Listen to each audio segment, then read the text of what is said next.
Good morning students. आप लोग को आवाज आ गुड रही है मेरी? Morning sir. आवाज आ रही है मेरी? Yes sir. आज आप लोगों की सोशल साइंस की पॉलिटी की जो क्लास है उसमें चैप्टर 2 पढ़ाया जाएगा आप लोगों को, जो कि डेमोक्रेसी है चैप्टर। आप लोगों ने पढ़ा है इससे पहले ये वाला चैप्टर? Hello no sir. अच्छा, कोई आइडिया, बेसिक आइडिया आप लोगों के पास डेमोक्रेसी के बारे में इससे पहले कहीं सुना हो, कहीं पढ़ा हो आप लोगों ने ये डेमोक्रेसी? अच्छा चलिए ठीक है, कोई बात नहीं है।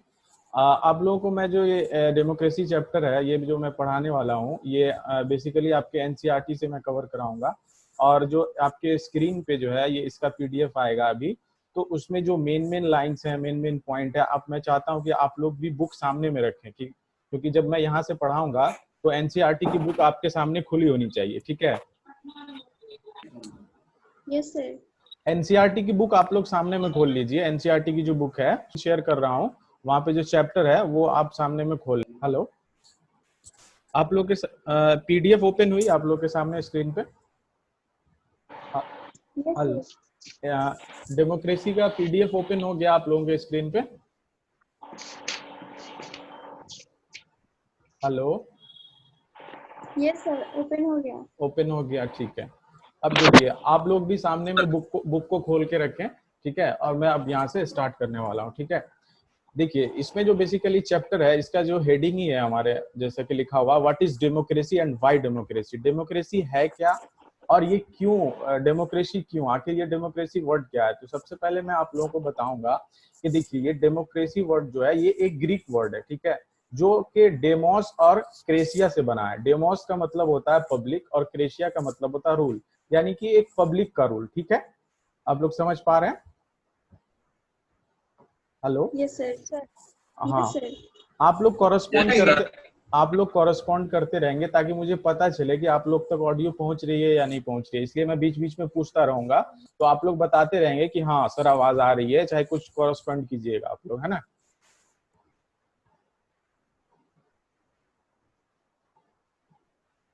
आ रही है आवाज मेरी? Yes sir. हाँ, तो मैं ये बता रहा था कि डेमोक्रेसी वर्ड का ओरिजिन कहाँ से है। तो डेमोक्रेसी वर्ड का ओरिजिन आप लोग समझ गए होंगे कि ग्रीक वर्ड से है। डेमोस का मतलब हो गया पब्लिक और क्रेसिया का मतलब रूल, ठीक है? तो ये पब्लिक का रूल है, ठीक है? बेसिकली आपके कंट्री के अंदर भी यही होता है कि पब्लिक का ही रूल है, ठीक है? डेमोक्रेसी में बेसिकली जब आप नीचे आएंगे तो इसके डेफिनेशन में जो इम्पोर्टेंट पॉइंट में आप जब देखेंगे कि डेमोक्रेसी का मतलब क्या है, तो उसमें एक वर्ड आप जब मैं यहाँ पे हाईलाइट करूंगा वहां पे आप देखेंगे कि डेमोक्रेसी बेसिकली जो है, इब्राहिम लिंकन साहब ने एक डेफिनेशन दिया था इसका कि डेमोक्रेसी क्या है। Democracy is a form of government for the people, bye the people end of the people. ये जनता के लिए ही है, ठीक है?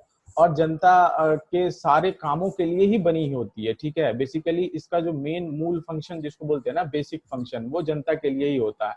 तो इसके ओवरव्यू में अब इसके डिटेल स्टोरीज वगैरह में हमको नहीं जाना है। जो बेसिकली इसका मेन पॉइंट है उसके अंदर अगर हम आएंगे तो उसमें अगर आप डेमोक्रेसी का जो डेफिनेशन है वो अगर आप देखिएगा, यहाँ पे मैं नीचे दिखा रहा हूँ आपको, वो देखिए, यहाँ पे मैं अंडरलाइन भी करूंगा, यहाँ पे बताऊंगा कि मैं कहाँ पे पढ़ा रहा हूँ। ये देखिए, डेमोक्रेसी क्या है? Democracy is a form of government in which the rulers are elected by the people, ठीक है? इसमें क्या है कि एक ऐसा फॉर्म ऑफ गवर्नमेंट है जहाँ पे एक रूलर तो होता है, लेकिन वो रूलर खुद से नहीं बनता है। रूलर कैसे बनता है? यहाँ पे पीपल उसको इलेक्ट करके रूलर बनाती है। जैसे कि पहले जमाने में क्या होता था, जब बादशाही जमाना था, तो पहले क्या होता था कि खुद को वो रूलर डिक्लेयर कर लेते थे। जैसे कोई खानदान में अगर किसी का दादा राजा है तो उसका पोता राजा बनेगा, फिर उसका बेटा बनेगा। तो एक एनार्की सिस्टम था। ये एनार्की सिस्टम से बिल्कुल ही अलग होता है डेमोक्रेसी। डेमोक्रेसी में क्या होता है कि जो पब्लिक होती है ये अपने इलेक्टेड रिप्रेजेंटेटिव्स को चुनती है वोट्स के जरिए, ठीक है? बस आपको इतना सा पॉइंट क्लियर रखना है कि डेमोक्रेसी में क्या है, कि democracy is a form of government in which the rulers are elected by the people, ठीक है? रूलर्स जो होंगे, वो कौन इलेक्ट करेगा रूलर्स को? वो पीपल इलेक्ट करेंगे, ठीक है? आप लोग समझ पा रहे हैं मेरी बात को? Yes sir. क्लियर है? आप लोग को कोई डाउट तो नहीं? Yes sir. Yes sir. ठीक है, यहाँ तक आप लोगों ने समझ लिया कि डेमोक्रेसी बेसिकली चीज क्या होती है, ठीक है? एक माइंडसेट आपके दिमाग में हो जाना चाहिए कि हाँ, हम लोग जिस चीज के बारे में पढ़ रहे हैं उसका फिगर क्लियर होना चाहिए आप लोगों को कि हाँ इस चीज के बारे में पढ़ रहे हैं, और उस चीजों को आप प्रैक्टिकली अप्रोच के साथ जो है अपने डे टू डे लाइफ में प्रैक्टिकलिटी के साथ जोड़ के देखिएगा, तो उस चीज को पढ़ने में एक अलग इंटरेस्ट आएगा। ठीक है, तो उसमें आप जब हम नीचे फर्दर बढ़ते हैं, अब बात होती है डेमोक्रेसी की, तो डेमोक्रेसी में सबसे पहले आपको ये समझ में आना चाहिए कि डेमोक्रेसी आखिर है कहाँ कहाँ पूरे दुनिया में। डेमोक्रेसी वर्ड जो है, डेमोक्रेसी पूरी दुनिया में है, लेकिन कहाँ कहाँ है। तो बेसिकली आपके जो इंडिया में है, ये भी डेमोक्रेटिक कंट्री है। बेसिकली दुनिया में 194 से 197 कंट्री है, उसमें मैक्सिमम अप्रोक्स 160 कंट्री में आपके डेमोक्रेसी है। ठीक है, आपके नेपाल में भी जो है पहले जो है किंग हुआ करते थे, जहाँ देखिए एनसीईआरटी की जब आप लाइन चेक कीजिएगा, यहाँ देखिए the Kings of Nepal and Saudi Arabia rule note. देखिए यहाँ नेपाल में भी जो है पहले क्या होता था, नेपाल में पहले बादशाहत थी, पहले वहाँ राजा बैठते थे, फिर वैसे ही गवर्नमेंट चलती थी उनकी। सऊदी अरबिया में आज तक वही रूल चल रहा है, वहाँ भी बादशाह होते हैं, आप लोग को पता होगा किंग सलमान वहाँ के बादशाह हैं अभी भी। तो वहाँ डेमोक्रेसी नहीं है। क्यों डेमोक्रेसी नहीं है भाई? क्योंकि वहाँ पब्लिक जो है वोट नहीं करते, वहाँ बादशाह जो है वो चला आ रहा है, जमाने से चला आ रहा है। जैसे कि अभी किंग सलमान है सऊदी में, फिर अब वो अगर इंतकाल कर जाएंगे या उनसे पहले ही वो नॉमिनेट करके चले जाएंगे अपने बेटे को, तो वहां सऊदी में यही सिस्टम चलता आ रहा है। नेपाल में पहले चलता था ऐसा सिस्टम, लेकिन अब नहीं है। ठीक है, लेकिन हमारे इंडिया में भी पहले एनार्की था। ठीक है, हमारे इंडिया में भी पहले एनार्की था, और बाद में जाके फिर डेमोक्रेटिक हो गए हम लोगों भी। लेकिन उसके बाद क्या है, फिर हमारे यहाँ इलेक्शन आया, फिर जो है पीपल वोट करने लगे, अलग अलग लेवल पे जो है डेमोक्रेसी आई। जैसे कि देखिए कि सेंट्रल लेवल पे हम लोग जानते हैं कि पार्लियामेंट है, स्टेट लेवल पे जानते हैं कि लेजिस्लेटिव असेंबली है। ठीक है, उसको एकदम सिंपल तरीके से समझिए, जैसे केंद्र सरकार में केंद्र पे नरेंद्र मोदी है। ठीक है, ऐसे बातों को समझिए। केंद्र सरकार में नरेंद्र मोदी है, राज्य सरकार में नीतीश कुमार है, और जो उससे भी नीचे अगर आप आते हैं तो आप लोग अपने गांव में देखते होइएगा कि मुखिया है, सरपंच है, पंचायत समिति है। ये क्या है? ये सब डेमोक्रेसी का हिस्सा है। ये सब डेमोक्रेसी का हिस्सा है, जिसमें जनता जो है चुनती है। अब गांव में जो मुखिया का इलेक्शन होता है, उसमें भी कौन वोट करता है? जनता ही वोट करती है ना। तो वो भी एक डेमोक्रेसी का ही हिस्सा है। ठीक है, बेसिकली मैं यही चीज आप लोगों को समझाना चाह रहा हूँ कि हमारे यहाँ जो डेमोक्रेसी है वो किस किस्म की डेमोक्रेसी है। अब देखिए इसमें अब जब आइएगा तो इसमें ये जो पीडीएफ मैंने अभी खोला आपके सामने, सर। हाँ बोलिए। हेलो सर, एनआरसी क्या है? एनआरसी एनआरसी क्या है? देखिए आपका जो अभी ये टॉपिक है, सर, इससे आपका जो टॉपिक है ना, आप इससे बिल्कुल अलग चीज पूछ रहे हैं। एनआरसी वगैरह जो भी चीज है, मैं आपको जो क्लास का सेशन हो जाएगा उसके बाद डाउट सेशन होगा, उसमें मैं आपको बता दूंगा। ठीक है, हेलो ठीक है सर, ठीक है। हाँ, उसके बाद मैं बता दूंगा, पहले मैं ये चैप्टर कंप्लीट करा देता हूँ आपको, फिर जो डाउट होगा मैं आपको क्लियर करा दूंगा। ठीक है, एनआरसी बेसिकली कुछ नहीं है, और बाकी आपके सिलेबस से रिलेटेड नहीं है। बाकी आप अपने करंट इशू के हिसाब से पढ़ सकते हैं। एनआरसी बेसिकली क्या था, नेशनल रजिस्टर्स ऑफ सिटीजन। ये जो बनाया गया है, गवर्नमेंट के जरिए बनाया गया था कि किसी भी स्टेट में जो इलीगल इमाइग्रेंट होते हैं ना, जो बाहर से आए हुए लोग हैं, जैसे पाकिस्तान है, अफगानिस्तान है, बांग्लादेश है, तो यहाँ से आके बहुत सारे लोग हमारे इंडिया में बस गए। तो इन लोगों को निकालने के लिए एक रजिस्टर बनाया गया था, जो कि सबसे पहले एप्लीकेबल हुआ आपके आसाम में। ठीक है, आसाम गवर्नमेंट इसको सबसे पहले एप्लीकेबल की थी। वो आपके सिलेबस में मैटर नहीं करता, आपके सिलेबस में नहीं है। बाकी हाँ, आपके इंटरेस्ट के लिए अच्छी चीज है, उसको आप कर सकते हैं। बाकी फर्दर डिटेल में आपको क्लास के बाद में बताऊंगा। ठीक है, क्लियर कर दूंगा। अभी जो है फीचर्स ऑफ डेमोक्रेसी हम बताने वाले थे कि डेमोक्रेसी का फीचर क्या है। अब जैसे मैंने बोल दिया डेमोक्रेसी है, तो भाई डेमोक्रेसी का फीचर क्या है? इसमें सबसे पहला बेसिक फीचर है, जो मैं अंडरलाइन करके आपको यहाँ पे दिखा भी रहा हूँ, कि रूलर कौन होता है, हु आर द रूलर। यहाँ लिखा हुआ है कि who are the rulers, rulers कौन होते हैं डेमोक्रेसी में। ठीक है, सबसे पहला क्वेश्चन यही होता है कि डेमोक्रेसी आएगा, रूलर होगा, तो रूलर बनेगा कौन, किस तरीके का इलेक्शन होगा, what kind of election constitutes a democratic election, यानी कि किस तरीके का इलेक्शन होगा हमारे डेमोक्रेसी में। तीसरा, who are the people that can elect the rulers और get elected as a ruler, यानी कि यहाँ जो इलेक्शन होगा उसमें कौन से लोग होंगे जो हिस्सा ले पाएंगे। ठीक है, अब finally what kind of form of government, यानी कि सरकार जो बनेगी वो किस तरीके की सरकार बनेगी। ये सारे सवाल जो है बेसिक फीचर ऑफ डेमोक्रेसी में आते हैं। अब फॉर एग्जांपल मैं यहाँ पे, जैसा कि आपके एनसीईआरटी में भी दिया हुआ है एग्जांपल में, यहाँ पाकिस्तान का एक एग्जांपल, जैसे यहाँ लिखा हुआ है major decision by the elected leaders, इस हेडिंग में एक केस आता है पाकिस्तान का। देखिए अब ये केस क्या है, जब आप लोग इसको डिटेल्ड में पढ़िएगा तो आप लोगों को समझ में आएगा। मैं बेसिकली एक समराइज्ड वे में आप लोगों को समझाता हूँ। पाकिस्तान के अंदर क्या हुआ था, आप लोगों ने नाम भी सुना होगा, जनरल परवेज मुशर्रफ थे, ठीक है, जो कि पाकिस्तान के प्रधानमंत्री बने। उससे पहले क्या था कि जनरल परवेज मुशर्रफ एक मिलिट्री हेड थे, ठीक है, जनरल थे वहां के। 1999 में क्या हुआ कि इन्होंने वहां पाकिस्तान मिलिट्री हेड से वहां टोटली गवर्नमेंट को उठा के फेंक दिया और सारे संविधान को बदल दिया, ठीक है। और जो है 2002 में यहाँ आप पढ़ेगा, later he change the designation to president and 2002 held a referendum. उन्होंने क्या किया कि पूरे तरीके से संविधान को ही बदल दिया, वहां का जो संविधान था पाकिस्तान का, उस कॉन्स्टिट्यूशन को ही बदल दिया। अब क्या है कि एक प्रेसिडेंट का पोस्ट जो है डेजिग्नेशन को ही चेंज कर दिया और एक रेफरेंडम करवाया। रेफरेंडम क्या होता है, रेफरेंडम बेसिकली एक तरह की वोटिंग होती है। जैसे हमारे घर में भी नॉर्मली कोई इशू होता है तो कहते हैं ना कि कितने लोग मेजोरिटी में है, कितने लोग अगेंस्ट में, तो इसी को ही रेफरेंडम बोलते हैं। तो एक रेफरेंडम कराया गया कि कितने लोग इसके फेवर में है, कितने लोग इसके अगेंस्ट में। लेकिन ये रेफरेंडम जो हुआ, ये रेफरेंडम बायस्ड था, यानी कि इसमें क्या बोलते हैं, ईमानदारी बरती नहीं गई, ठीक है। एक बायस्ड रेफरेंडम था जिसमें कि पूरी ताकत इस्तेमाल किया गया। परवेज मुशर्रफ ने पाकिस्तानी मीडिया, ह्यूमन राइट, सारी चीजों का उल्लंघन किया। यहाँ आप जब पढ़ेंगे Pakistani media, human right organisation, ये सारी चीजें जो है यहाँ पे इस रेफरेंडम में बोला गया कि गलत तरीके से इस्तेमाल किया गया, जिसकी वजह से उस पोस्ट को हेल्ड किया गया और जो है पाकिस्तान में फिर से परवेज मुशर्रफ एक दफा प्रेसिडेंट बने। तो यहाँ पे देखिए एक फोटो देख रहे हैं आप लोग, hello students, hello. Yes sir. हाँ ये एक फोटो देख रहे हैं आप, देखिए हाथ में गन है, बीच में यहाँ एक डेमोक्रेसी का बॉक्स है। ये बेसिकली क्या है, बैलेट पेपर का बॉक्स है और ये मिलिट्री हाथ में गन लिए हुआ है। तो इस फिगर से यही बताया जा रहा है यहाँ पे कि मिलिट्री के बेस पे भी डेमोक्रेसी को पॉकेट में रखा जा सकता है, ठीक है। और यही हुआ था आपके पाकिस्तान में, ठीक है। तो क्या आप इस तरीके की फॉर्म ऑफ गवर्नमेंट को आप डेमोक्रेसी बोलिएगा? Hello, no sir. हाँ, तो ये एक डेमोक्रेसी नहीं है, क्योंकि डेमोक्रेसी कहने को तो है डेमोक्रेसी, बट क्या हुआ कि मिलिट्री की ताकत पे डेमोक्रेसी को पॉकेट में रखा गया। तो पाकिस्तान में हमारे प्योर डेमोक्रेसी नहीं है, एक प्रिटेंड टू बी डेमोक्रेसी, एक होता है डेमोक्रेसी रियल मीनिंग में, एक होता है प्रिटेंड टू बी डेमोक्रेसी। तो पाकिस्तान में क्या है, एक प्रिटेंड टू बी डेमोक्रेसी है। वैसे ही दुनिया के बहुत सारे कंट्रीज में हमारे ऐसा होता है कि दिखाने को डेमोक्रेसी तो है बट रियल में डेमोक्रेसी नहीं होती है। जैसे आपके पाकिस्तान में ही है, आपको एग्जांपल मैंने बताया कि मिलिट्री के बेस पे डेमोक्रेसी को पॉकेट में रख लिया गया जनरल परवेज मुशर्रफ के टाइम में।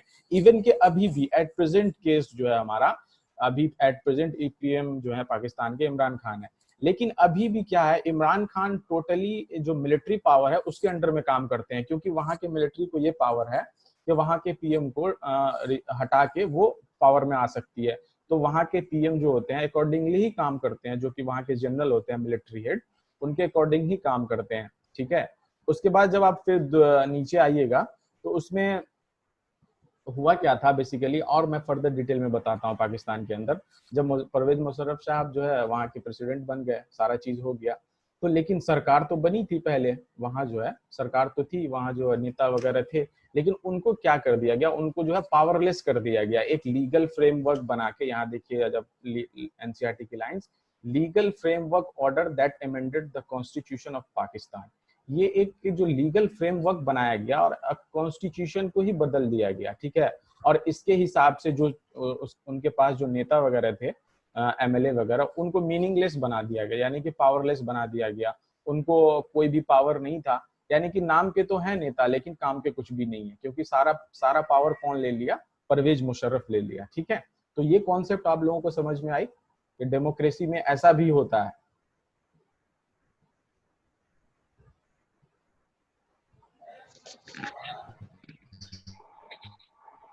आवाज आ रही है? Yes sir. आप लोगों को ये पॉइंट समझ में आया? पाकिस्तान का एग्जांपल समझ में आया कैसे वहां डेमोक्रेसी वर्क करता है? हाँ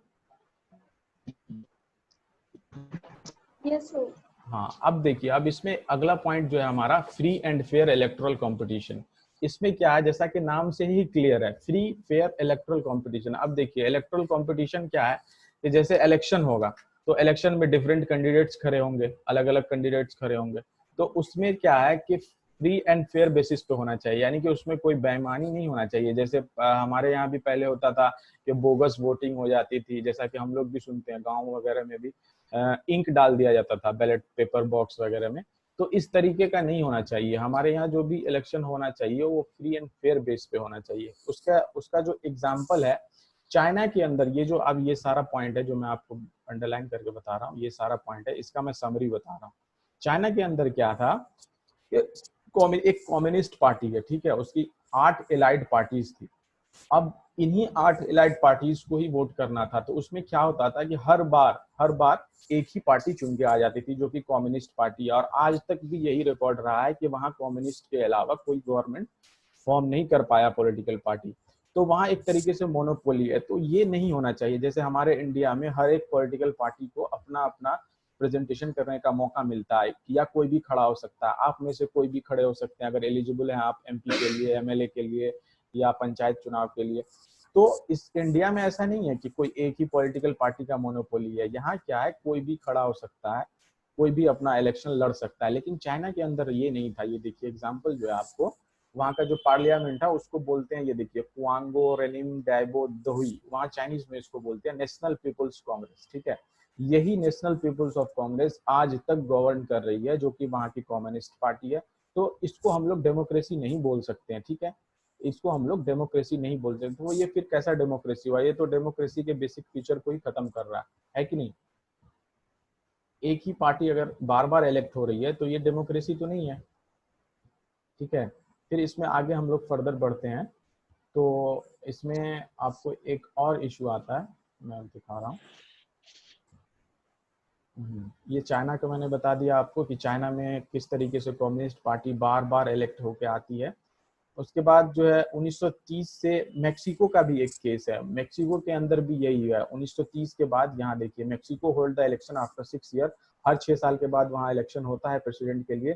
the country has never been, the country, यहाँ देखिए, country has never been under a military dictator rule, has never been under a military dictator rule, but until 2000 every election was won by a, नीचे आके देखिएगा,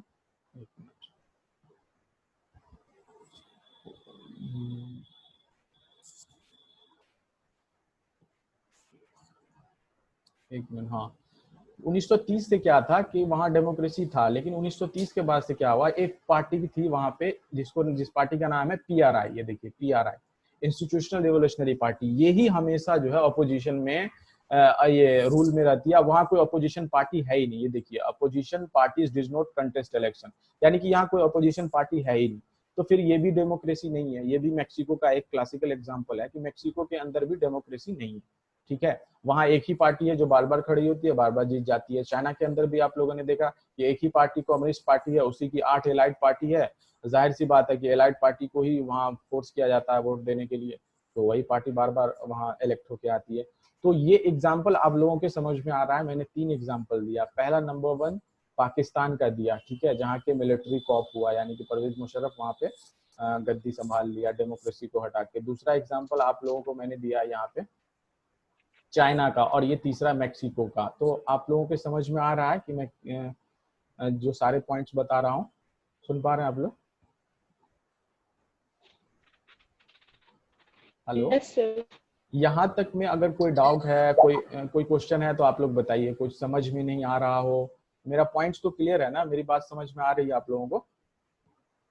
Yes, sir. कोई doubt है अभी तक? Yes, sir. हाँ, अभी तक जो सर मैंने मैक्सिको के बारे में एक बार सर मेक्सिको और चाइना अच्छा देखिए, फिर से मैं बता देता हूँ। देखिए एक बार क्या है कि ये इन सारी चीजों को आप लोग एक बार खुद से जब पढ़िएगा ना, मैं समराइज्ड वे में बता देता हूँ। देखिए चाइना के अंदर क्या हुआ कि चाइना के अंदर एक पार्टी है, ये नेशनल पीपुल्स कांग्रेस, ठीक है, देख रहे हैं, National People's Congress. National People Congress क्या की, the National People's Congress has the power to appoint the president. इनके पास एक पावर है प्रेसिडेंट करने का। इनके पास क्या है, 3000 मेंबर है elected from all over the China. 3000 member अलग अलग एरिया से इनके पास इलेक्टेड मेंबर होते हैं। तो बेसिकली क्या है कि इन लोगों की एक मोनोपोली है, इनकी एलाइड पार्टीज वगैरह हैं, ठीक है, कम्युनिस्ट पार्टी में। यहाँ पे बहुत सारी चीज डिटेल में नहीं दी होती है, मैं आपको बता रहा हूँ कि एलाइड पार्टीज होती है। अब वो एलाइड पार्टी ही मिलके सरकार बनाती है, तो जाहिर सी बात है एक ही पार्टी बार बार चुन के आएगी, है ना। एक ही पार्टी, अब जैसे यहाँ है इंडिया के अंदर, एग्जाम्पल समझिए, ऐसे समझिए फिर समझ में आएगा। इंडिया के अंदर है, इंडिया के अंदर छोड़िए, बिहार के अंदर समझिए। बिहार के अंदर बड़ी पार्टी, तीन बड़ी पार्टी है, एक आपकी जदयू है, एक भाजपा है, ठीक है, एक राजद है, ठीक है। यहाँ पे तीन पार्टी है, यहाँ पे तीनों पार्टी के पास बराबर चांस होता है इलेक्शन लड़ने का, है कि नहीं। और तीनों अलग अलग सीट्स पे लड़ती हैं और तीनों का अलग अलग नंबर ऑफ एमएलए आते हैं। लेकिन चाइना के अंदर क्या है कि एक ही कम्युनिस्ट पार्टी है और उसकी 8 एलाइड पार्टीज हैं, ठीक है, और वही मिलके लड़ती हैं, तो जाहिर सी बात है उनका ही गवर्नमेंट फॉर्म करेगा, है ना। तो इसलिए वहां बार बार जो है कम्युनिस्ट की ही सरकार फॉर्म करती है, ठीक है। यहाँ पे देखिए, before contesting the election a candidate needs to approval of the Chinese Communist Party, यानी कि अगर कोई पार्टी खड़ा होना चाह रहा है, किसी पार्टी का कैंडिडेट, तो वहां पहले अप्रूवल लेना होगा चाइनीज कम्युनिस्ट पार्टी का। तो एक तरीके से तो ये डिक्टेटरशिप हो गया ना, कि आपको इलेक्शन लड़ना है तो पहले एक बॉस से परमिशन लीजिए, आप पहले इससे परमिशन लीजिए फिर आप इलेक्शन लड़िएगा। इंडिया में तो ऐसा नहीं है, इलेक्शन कोई भी लड़ सकता है, कोई भी पार्टी बना के। तो यही फर्क है चाइना में, ठीक है। Only those who are member of, चाहिए यहाँ पे देखिए point, only those who are members of Chinese Communist Party और 8 smaller party allied to it were allowed to contest election. यही बात मैंने आपको बताई है कि 8 एलाइड पार्टीज में से अगर कोई है और चाइनीज कम्युनिस्ट पार्टी किसी को बोलती है तो ही वहां पे वो इलेक्शन लड़ सकती है, ठीक है। फिर आप फर्दर नीचे में आएंगे तो ये देखिए point, the government is always form by the communist party. यहाँ हमेशा हमेशा एक ही पार्टी फॉर्म करती है गवर्नमेंट, जो कि कम्युनिस्ट पार्टी है, ठीक है। अब आप लोगों के समझ में आ गया चाइना का केस? Yes, sir.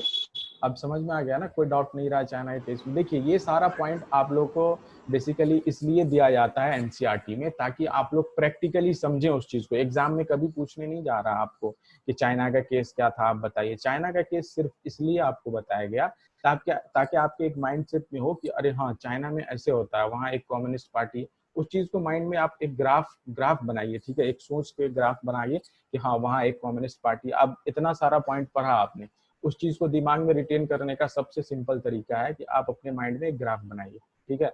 अरे सर पढ़ाए चाइना का, तो चाइना में एक कम्युनिस्ट पार्टी है, वहाँ 8 एलाइड पार्टीज हैं।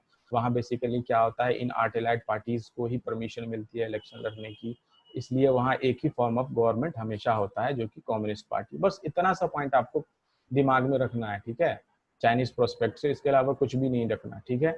बाकी आपके इंडिया में बिल्कुल अलग सिस्टम है। यहाँ हर पॉलिटिकल पार्टी के पास इक्वल अपॉर्चुनिटी होती है, कोई भी इलेक्शन लड़ सकता है, कोई भी पॉलिटिकल पार्टी, ठीक है। आपके इंडिया में ऐसा कुछ नहीं है, ठीक है ना।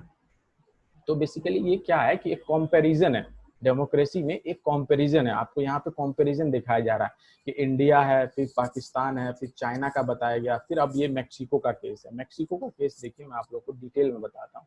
मेक्सिको में क्या हुआ था कि 1930 के बाद मेक्सिको में जो इलेक्शन होते थे, ये देखिए, since independence in 1930 Mexico hold the election after 6 year for the election of president. Election of president के लिए हर 6 साल में 1930 के बाद इलेक्शन होते थे मेक्सिको में। लेकिन फिर क्या हुआ, the country has never been under a military dictator rule. Military dictator rule कभी नहीं था मेक्सिको के अंदर, बट अंटिल 2000 के बाद क्या हुआ कि एक पॉलिटिकल पार्टी आई जिसका नाम था इंस्टीट्यूशनल रिवोल्यूशनरी पार्टी। ये हमेशा कॉन्टेस्ट करती थी, opposition party did not contest election. ये वाला पॉइंट देखिए आप लोग, opposition party did not contest election. 2000 के बाद सीन बिल्कुल अलग हो गया, अपोजिशन पार्टी को इलेक्शन लड़ने का वहां पे कोई राइट ही नहीं था, और नहीं जीतते थे, but never managed a win, जीतते भी नहीं थे। The PRI was known to be use many dirty tricks to win the election. ये क्या करते थे, जिसको बोलते हैं ना हर तरीके का छल कपट इस्तेमाल करना, यानी कि हर तरीके का गलत तरीके से जो है, जिसको इंग्लिश में हम लोग बोलते हैं मैल प्रैक्टिस, हर तरीके का मैल प्रैक्टिस करती थी पीआरआई इलेक्शन जीतने के लिए। इसी को बोलते हैं डर्टी ट्रिक्स, ठीक है। हर गलत काम करती थी पीआरआई इलेक्शन जीतने के लिए। उसके बाद क्या है, all those who were employed in government offices had to attend its party meeting. अब यहाँ तक कि पीआरआई ने क्या कर दिया कि जो भी गवर्नमेंट ऑफिसेज में थे, यानी कि जो सरकारी ऑफिसेज में थे, अब सबको बोल दिया कि आप लोगों को कंपल्सरी पार्टी मीटिंग में अटेंड करना है।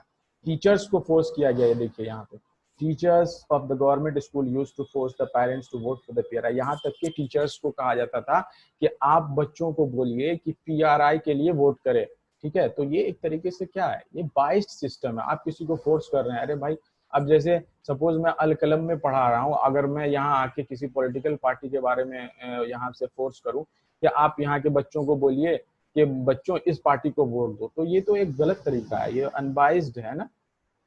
तो ये सारी चीजें मेक्सिको में होती थी, ठीक है, आप लोग को ये माइंड में रखना है, मेक्सिको के अंदर ये सारी चीजें होती थी, ठीक है। तो मेक्सिको का केस समझ में आ रहा है आप लोगों को? Hello, Yes, Yes, sir. sir. ठीक है, पॉइंट क्लियर है, समझ में आ Yes, रहा sir. है आप लोग को? Yes sir. बात समझ में आ रही है? देखिए, इसको पॉलिटी को आप लोग ना बोझ बना के मत पढ़िए, ठीक है, एक प्रैक्टिकल अप्रोच लेके चलिएगा तो बहुत अच्छा सब्जेक्ट है और पढ़ने में काफी इंटरेस्टिंग है, और आगे चल के प्रैक्टिकल लाइफ में भी इसका बहुत इस्तेमाल होना है, ठीक है। तो इसको जो है प्रैक्टिकली रिलेट करके अगर जब आप पढ़िएगा ना तो फिर समझ में आएगा, ओके। इसमें तो टाइम का थोड़ा बैरियर है कि 40 मिनट में ही खत्म करना है। हम तो सोचे थे कि आज ये वाला चैप्टर हो जाएगा, बट जो है काफी स्लो हो गया, तो जहां तक होता है मैं उसको अभी कंप्लीट कर रहा हूँ, ठीक है। बाकी जो पोर्शन बचेगा फिर मैं उसको कल कंप्लीट कर लूंगा, ठीक है। Hello, Yes, sir. Yes, sir. Yes, हाँ sir. ठीक है, तो ये यस सर। ठीक है, ये पीआरआई का केस आप लोग को समझा दिया मैंने मेक्सिको का। उसके बाद क्या है, नेक्स्ट पॉइंट जो हमारा ये है, 1 पर्सन 1 वोट एंड 1 वैल्यू। अब क्या है कि इंडिया में आपके अंदर 1 पर्सन का 1 वोट होता है और 1 वैल्यू होता है, लेकिन दुनिया के अंदर कई ममालिक में यानी कि अलग अलग कंट्रीज में इसका सिस्टम अलग अलग है। जैसे उसका एग्जाम्पल आपको यहाँ पे दिया गया है कि सऊदी अरबिया के अंदर औरतों को हक नहीं होता वोट देने का। Saudi Arabia women do not have the right to vote, ठीक है, उनको कोई राइट नहीं होता वोट देने का, आज तक नहीं है उनके पास राइट। तो ये अलग अलग सिस्टम है, दुनिया के अंदर वोट की वैल्यू अलग अलग है। एस्टोनिया के अंदर क्या है, ये देखिए, Estonia has made its citizenship rule in such a way that people belonging to the Russian minority find it difficult to right the vote. यानी कि एस्टोनिया के अंदर जो रशियन माइनॉरिटी से जो बिलोंग करते हैं उनको वोट देने का अधिकार मुश्किल से मिलता है, difficult to get the right to vote, ठीक है। ये एस्टोनिया के अंदर। सऊदी के अंदर याद रखिएगा, औरतों को हक नहीं है वोट देने का। फीजी के अंदर क्या है कि जो नॉन फीजियन होते हैं, देखिए इंडिजिनियस फीजी जो होते हैं उसके वोट की वैल्यू ज्यादा होती है than that of an Indian Fijian. जो इंडियन फीजियन ओरिजिन के हैं उसके वोट की वैल्यू कम होती है, और जो फीजी वहाँ के इंडिजिनियस फीजी हैं उनके वोट की वैल्यू ज्यादा होती है। तो ये अलग अलग कंट्रीज में अलग अलग हिसाब है, ठीक है, याद रखिएगा। सऊदी अरबिया में क्या अलग अलग है, और वुमेन्स के लिए राइट नहीं है वोट का। एस्टोनिया में क्या है, फीजी के अंदर क्या है, तो 1 वोट 1 वैल्यू वहां नहीं है। इंडिया के अंदर क्या है, हर एक लोगों का वोट का वैल्यू बराबर है, ठीक है, 1 वोट की वैल्यू सबके लिए बराबर है, चाहे वो हिंदू है, मुसलमान है, गरीब है, रिक्शा पुलर है, अमीर है। यहाँ तो नहीं है कि किसी के वोट की वैल्यू ज्यादा है, अमीर है तो उसका वोट का वैल्यू ज्यादा है, या गरीब है तो उसके वोट का वैल्यू कम है। इंडिया में आपके डेमोक्रेसी में ऐसा बिल्कुल नहीं है। लेकिन जब वर्ल्ड के अदर पार्ट्स में आप लोग जाइएगा, देखिएगा, एग्जाम्पल यहाँ पे दिया ही हुआ आपके, एस्टोनिया है, फीजी है, तो इन जगहों पे अलग हिसाब किताब है, ठीक है। समझ में आ रही है बात यहाँ पे? Yes, sir. हाँ ठीक है। Yes sir. Yes, sir. हाँ ठीक है, असल में है क्या ना, मैं अब आपके पीडीएफ से पढ़ा रहा हूँ ना, तो वीडियो देख नहीं पा रहा हूँ, तो मुझे रिस्पॉन्ड करने में थोड़ा, इसलिए मैं पूछता हूँ बार बार ताकि समझ में आए, ठीक है। उसके बाद यहाँ पे क्या है, democracy is based on a fundamental principle of political equality. यहाँ पे क्या है, पॉलिटिकल इक्वलिटी होना चाहिए, यानी कि सबको बराबरी का हक होना चाहिए पॉलिटिकली, ठीक है। That gives up a third feature of democracy. In a democracy, each adult citizen must have 1 vote and each vote must have 1 value। यानी कि यहाँ जो भी डेमोक्रेसी में एडल्ट हैं, यानी कि जो 18 साल से ज्यादा के हैं, उनके पास एक अधिकार है वोट का, 1 वोट का, ठीक है, और उनकी वैल्यू भी 1 होगी, ठीक है। ये पॉइंट समझ में आ गया आपको। और यहाँ पे एग्जांपल भी मैंने बता दिया कि दुनिया में ऐसा अलग अलग जगह नहीं भी होता है, जैसे कि सऊदी में बता दिया, एस्टोनिया में, फिजी में, ठीक है।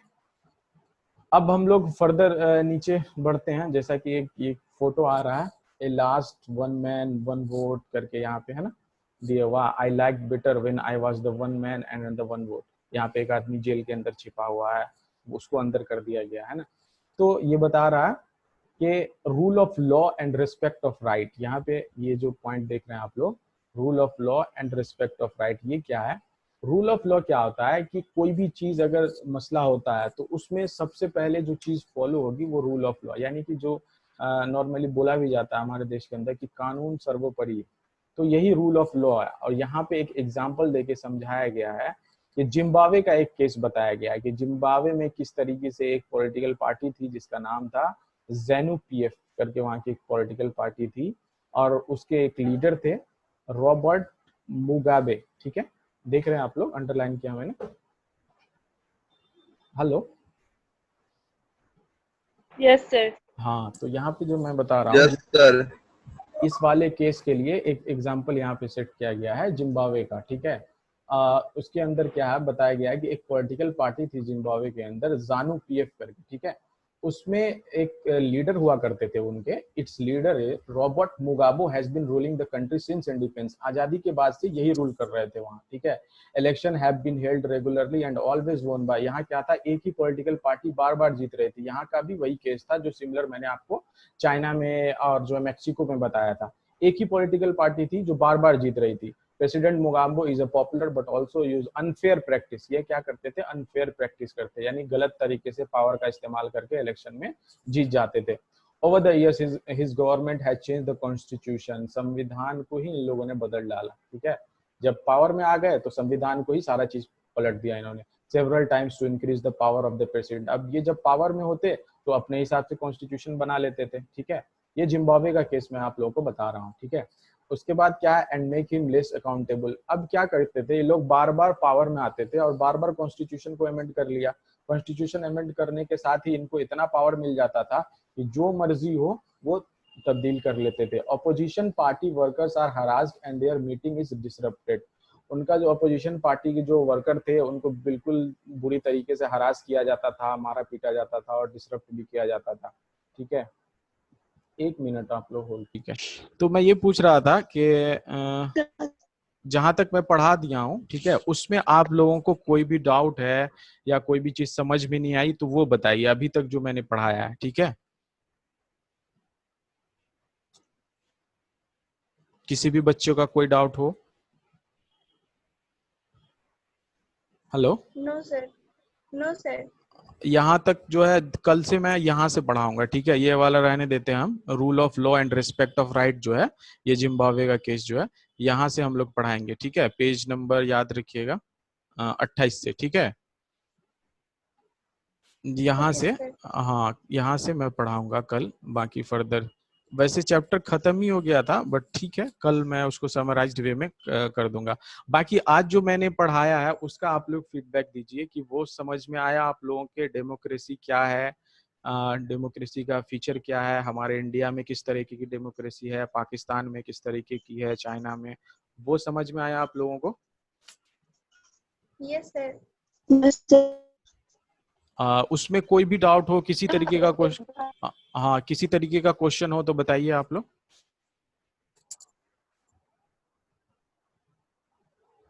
क्योंकि जब तक आप लोग सवाल पूछिएगा नहीं, कॉरेस्पॉन्ड करिएगा नहीं, फिर हमको कैसे पता चलेगा कि हम क्या पढ़ाएं, कितना पढ़ाएं, कैसा पढ़ाएं। आप लोग को भी रिस्पॉन्ड करना होगा ना। देखिए, कब जब तक आप लोग रिस्पॉन्ड नहीं कीजिएगा तो किस तरीके से, जब तक आप कॉरेस्पॉन्ड नहीं कीजिएगा ना तो क्लियरिटी नहीं आएगा। ठीक है, जो भी डॉट्स वगैरह है वो आप लोग जरूर पूछिए। ठीक है, बिल्कुल हिचकिचाना नहीं है डॉट्स के लिए कि पता नहीं क्या बोलेंगे सर, यहाँ कुछ नहीं, हम लोग पढ़ने के लिए है। तो